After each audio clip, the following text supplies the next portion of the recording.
I paid $25,000 for Tokyo. My dad gave my seat to my sister's genius fiancé. I canceled the trip and froze my accounts.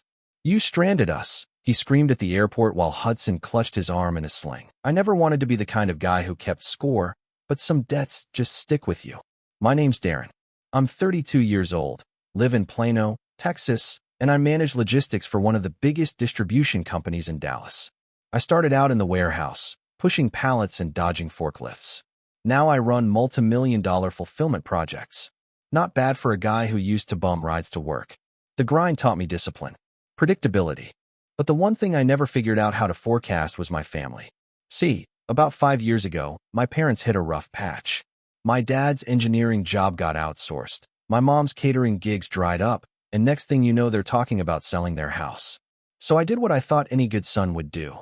I let them move into the second property I'd bought as a rental. 3 bedrooms, nice yard, decent neighborhood.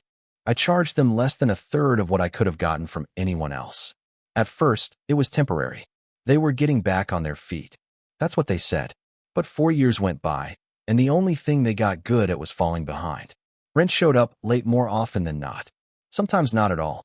My mom always had an excuse. The water heater, an unexpected dental thing, taxes. My dad, meanwhile, would avoid eye contact and mumble something about the economy. Then my sister Brianna and her fiancé Hudson moved in for a few months. That was 2 years ago. Hudson was one of those guys who wore turtlenecks in the summer and talked like every word was part of a TED Talk. He called himself a visionary entrepreneur, said he was building a modular lifestyle brand, but never seemed to work. Instead, he'd float around the house drinking imported coffee and giving unsolicited feedback on my business strategies, which, last I checked, had been doing just fine without him. Brianna used to be grounded. We were close once, back when we both worked at the same pizza place in high school. But somewhere along the way, she started drinking Hudson's Kool-Aid. Suddenly, everything was toxic or limiting, including me. When I brought up the unpaid rent, she called me controlling, said I was fixated on money. Hudson added that family operates on mutual support, not capitalism. This from a guy who once tried to sell me a $500 hoodie with the word disruptor screen printed across the chest. Despite all of it, I kept quiet. I thought if I just stayed steady, they'd come around. And deep down, I still wanted to do something meaningful for my dad.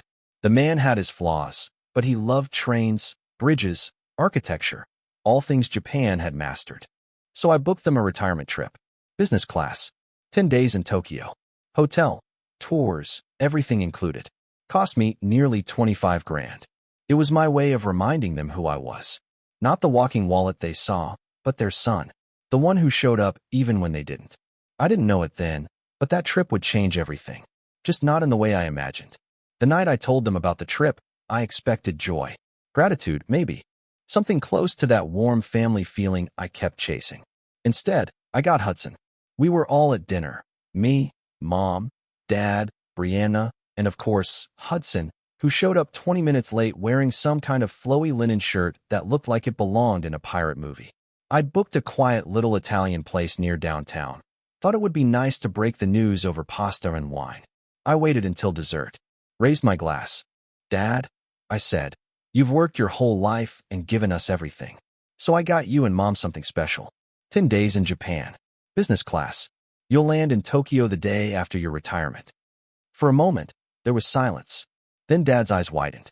Wait, what? You're going to Tokyo? I said, smiling. Tours, hotels, rail passes. Everything's taken care of. Mom gasped. Darren, that's... Oh my God. Even Brianna looked surprised. And then, just like that, Hudson ruined it. Wait, he said, sitting up straighter. You're going to Japan? Like actual Tokyo? I nodded. That's wild. You know, he continued, already turning toward Brianna. I've been thinking about expanding the brand internationally. Japan could be huge for our aesthetic. Darren, what would it take for me to tag along? Just to feel out the market, connect with some creatives? I blinked. Sorry, what? He leaned forward like we were business partners. I'm serious. Japan is perfect for soft launching my next concept. Urban, minimalist, culturally immersive. I could really use this as a case study. Just need a flight and maybe access to the hotel. Unless you want me to book my own? No, I said flatly. You're not coming. Brianna jumped in. laughing a little too loudly. Come on, Darren. Don't be like that. It'd be fun. Hudson could take pictures, help Dad navigate. Help him navigate. I repeated. It's not a tech startup, it's a vacation. Hudson chuckled like I was being silly. No offense, but think bigger. This isn't just about sightseeing. This is about building bridges, literally and metaphorically. I've got 3 mood boards and a pitch deck that'd blow your mind. I stared at him, then turned to Brianna. You're serious about this? She shrugged. Well, I mean, you already paid for most of it. What's one more ticket? About $6,000, I snapped. And priorities. Hudson raised his hands.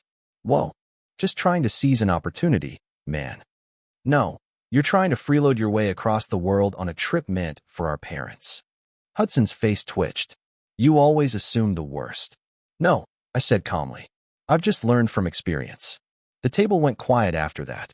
My dad cleared his throat and muttered something about the sashimi trains. Mom took a long sip of her wine. Brianna kept her eyes on her phone. Eventually, Hudson leaned back in his chair, fake smiling like he was above it all. Totally cool if you're not ready for big picture thinking, he said. I didn't respond. I just took another bite of tiramisu and imagined him stranded at a train station with no Wi-Fi and no clue what to do. By the end of the night, I thought I'd made myself clear. The trip was for Mom and Dad. No extras. No freeloaders. I thought the line had been drawn. Turns out, they'd already planned how to cross it. The morning of the trip, I woke up early, showered, and brewed coffee like it was any other Monday. My parents' flight wasn't until 10, but I wanted to drop them at the airport myself, maybe grab breakfast nearby. I was feeling good, proud, even. That lasted about 7 minutes. I was halfway through my second cup when my phone buzzed. It was a text from my mom. Hudson will be more fun and get better photos. Don't be mad. You can go some other time. I reread it. Then again, my hands actually shook. I hadn't even left the kitchen and I already knew something was wrong. I called her. No answer. I called Dad. Straight to voicemail. Then came a message from Brianna. Emergency came up. Had to step in. Hope you understand. Attached was a screenshot, an airline confirmation. My name, Darren Cole, had been replaced. The seat assignment now belonged to Hudson Rayner. They didn't just steal my trip. They used my name to do it. For a second, I didn't move. I just stared at the countertop, stunned. Then it hit me. If he had my ticket, they must have accessed my account. Which meant, I logged into the airline portal. Sure enough, the Tokyo itinerary had been changed. Password updated. Contact info replaced with Brianna's email. What the hell? I called the airline directly, gave them the booking code and my ID. The woman on the phone was polite, but clearly concerned when I explained what had happened. They said you had a medical emergency, she said. Your sister claimed she had to take over arrangements to prevent a cancellation. A medical emergency. Do you have ID with you now? The rep asked. I do. Good. Because someone else is trying to board under your name. My heart dropped. Do not let him on that flight, I said, walking to my desk and grabbing my wallet. That's not me. That's identity theft. I asked her to hold, then logged into every account linked to that trip, airline, hotel, tour packages, even the international cell plan I'd set up. I canceled all of it. Then I called my bank and froze the travel card I'd set up for expenses. Every digital key, every linked app, every reservation. Gone. I wasn't just pulling the plug. I was yanking the whole damn cord out of the wall. A few minutes later, my phone lit up again. This time it was Brianna. What the hell did you do? We're stuck at the gate. Hudson's being questioned. I didn't answer. Then came a voicemail from Hudson. Dude, seriously? This is crazy. You're blowing this way out of proportion. I was doing you a favor. I even brought Dad's itinerary. His voice was tense, but I could hear the panic under it. A second message came 10 minutes later. This one from my mom. I don't know why you're being so difficult. Hudson was just trying to make this a special trip. You've always been so rigid. Rigid. I stared at her message like it was a joke. They'd stolen my gift. Lied to a major airline. Let a guy attempt to impersonate me on an international flight. And I was the problem? By 10:12 a.m., the flight had departed. My parents were on it. Brianna and Hudson were not. And me? I was at home, changing the locks on the second house. By noon, I'd started drafting a new lease agreement. Market rate. No discounts. No family clause. They'd tried to cut me out of my own generosity. They thought I'd stay quiet, like always. But this time, the freight train was headed in a new direction, and I was finally the one laying the tracks. Turns out, you can't make it halfway across the globe on lies and vibes alone. My parents landed in Tokyo around 2:30 p.m. local time. They didn't know yet that the five-star hotel I booked had been canceled or that the rail passes were void. No airport pickup, no translator, no pocket Wi-Fi. Just three overconfident Americans standing in the middle of Narita International with nowhere to go and no idea what was coming. I waited for the first message. It arrived within 20 minutes of their landing. Mom, Darren, we can't check into the hotel. They said the reservation doesn't exist. Then another. Brianna, did you cancel everything? This is serious. Dad looks pale. Oh, now it's serious. I ignored them and went about my day, finally scheduled that HVAC inspection at the rental, made a call about switching over the utilities, sent a follow-up to my lawyer about lease enforcement. Busy, productive. Not 1 second wasted chasing down guilt. By that evening, I started getting photos. The first was a blurry picture of a cramped budget-in room. The caption from Brianna read, "This is where we're staying now. It smells like seaweed and sadness." I almost laughed. Then came another text from Hudson, this time with his usual self-importance dialed down to pure whining. I twisted my wrist getting off a rickshaw. "Can you wire us something for the hospital? Just temporarily. I'll pay you back." Right. I'd heard that one before, during the time he needed seed capital for his candle startup or when he swore that Airbnb rental was for networking. They managed to find a clinic eventually. Brianna said Hudson had possibly fractured something but refused to pay for a full scan. Instead, he bought a Velcro brace from a pharmacy and complained about the inefficiency of foreign healthcare. 3 days in, my mom sent a group message. "I'm embarrassed to say this, but we've run out of yen. We didn't know meals would be this expensive, and the trains are confusing. Please help. We're not angry, just stranded." I stared at the text. Not angry. They lied, schemed, and tried to erase me from my own gift. Then guilt tripped me for reacting. And now, with their credit cards declining and Google Translate failing, they wanted mercy. The part that hurt, more than I expected, was Dad. He didn't text me at all. No apology. No quiet. I didn't know they were doing this. Just silence. By the end of the week, I'd installed new locks on the second house, changed the Wi-Fi password, and drafted a formal lease agreement through a property management service. $2,850 per month. No exceptions. Security deposit required. I also left a printed copy of the lease on the kitchen counter inside the house, under a magnet that read, "Family is everything." A little ironic poetry, courtesy of their favorite Hobby Lobby slogan. Meanwhile, back in Tokyo, things got worse. Hudson got food poisoning from a questionable sushi bar. My mom sent me a photo of him half-curled on a bench outside a 7-Eleven, claiming he was too weak to walk. Brianna accidentally booked them onto a 4-hour rural train going the wrong direction and had to pay out of pocket for a taxi back to the city. They tried calling the hotel again. Still canceled. Tried using the rail passes. Still invalid. They were cold, sick, and broke. And still, no one said sorry. That's when I knew I was done. This wasn't a family on vacation. This was a lesson in consequence. And for once, I wasn't the one paying the price. They got back on a Thursday evening, just before sunset, jet-lagged, sour, and quiet for the first time in years. I was waiting for them. I parked 2 box trucks across the driveway of the second house, nose to nose, completely blocking the entrance.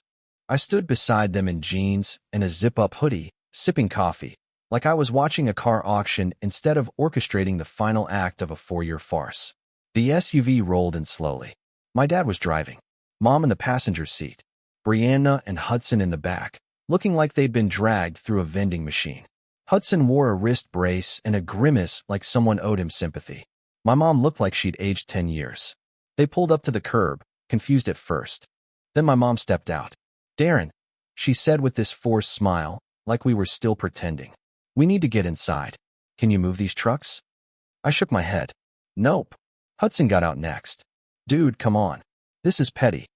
I pulled a manila envelope from my back pocket and handed it to Brianna, who took it like it might be radioactive.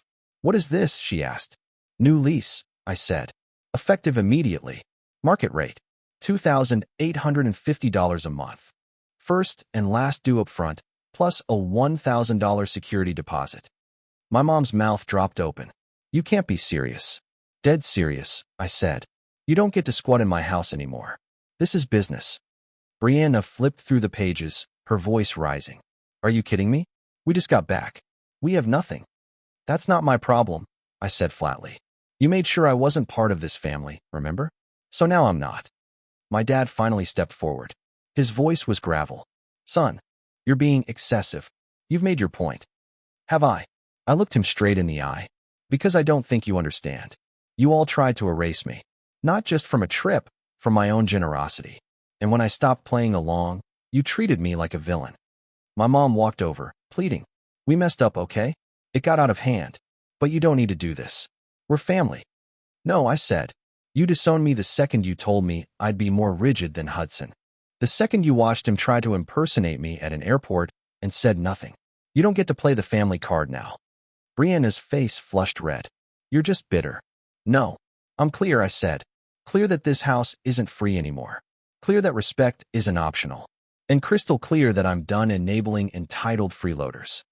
Hudson tried to speak, but I cut him off with a look. You have 3 options, I said. 1. Sign the lease. Pay rent. 2. Vacate within 30 days. 3.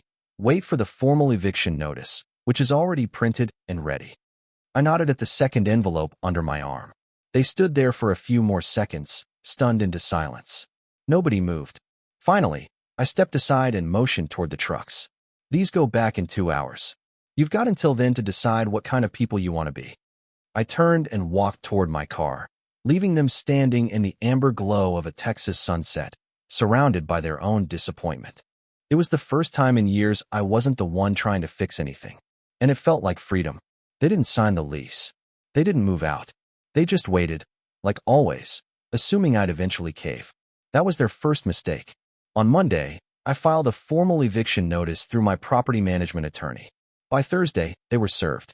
And still, Brianna had the audacity to text me. This is going too far. Just talk to us like adults. Right. Because impersonating me to board an international flight wasn't crossing a line. While the eviction process rolled forward, I started gathering documentation. Not just for the unpaid rent or the utilities they'd conveniently ignored. I was prepping something bigger. Identity theft. Hudson didn't just try to go to Tokyo. He tried to do it as me. Full name. Ticket under my credentials. Matching passport details they accessed through my travel account. I'd changed the passwords, but the audit logs from the airline and the travel concierge app were all there, with IP addresses tied back to my house's Wi-Fi. I compiled everything into a tidy folder. I even had the phone call transcript from the airline agent I'd spoken to when I canceled the bookings. It wasn't just a family betrayal anymore. It was a federal crime. I walked the folder over to the Plano Police Department, sat down with a detective, and calmly handed it all over. 2 weeks later, Hudson was charged with attempted identity fraud and unauthorized access to secure travel data. Brianna was charged with conspiracy to commit fraud and obstruction. She'd submitted the false medical emergency forms to the airline's help desk and impersonated me in 2 emails. Dumb move. The look on their faces when the charges came down? Worth every second of restraint I'd shown until now. Hudson was offered a plea deal, $5,000 fine, and 200 hours of community service. Brianna's case was lighter: probation, supervision, mandatory financial literacy courses. A joke, really. But I wasn't after jail time. I was after exposure. Word got out fast. Hudson's lifestyle brand folded overnight. His 3 investors, all friends of friends, trust fund types, ghosted him. The website went offline, and his LinkedIn profile quietly changed from CEO and visionary strategist to freelance consultant. Whatever that meant. Brianna's name came up in a routine background check for a new job at a nonprofit. The HR person reached out to verify the open case. She didn't get the position. My mother called, of course. Left a voicemail in that tone only mothers can do. Half despair, half manipulation. You've made your sister unemployable. Do you realize that? She's devastated. And Hudson, well, he's broken. I didn't call back.